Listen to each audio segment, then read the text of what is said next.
All right, on today's episode of Python Papi, we're back inside our small contracts project. Let's have a look at what we're going to be going over today.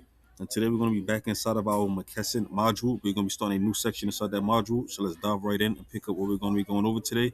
As soon as the screen goes up, we can start with our light reading and we can move forward.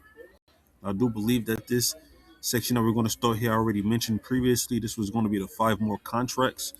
So as soon as this get pulled up, we can go ahead. So in this section, we'll be starting a new concept called 5 more contracts. We will be going over 5 additional small contracts that are commonly used in the Ethereum ecosystem. So 5 more contracts.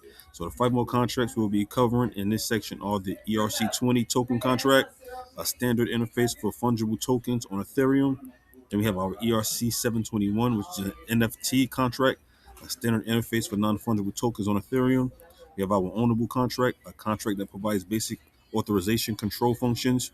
We have our opposable contract, a contract that allows children to implement an emergency stop mechanism.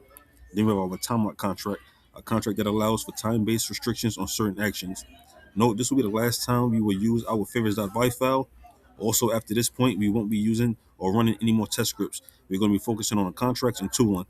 Now, the first concept we'll be going over is the interface. And we touched on this topic previously in the course, but this time we'll be diving a little bit deeper. So we're going to leave it there for now, and tomorrow we're going to pick back up. If not tomorrow, then eventually we will pick back up, and we're going to be going over the interfaces when we do, so stay tuned for that. But of course, I will keep you posted every step of the way. For now, it's the Python Poppy. You guys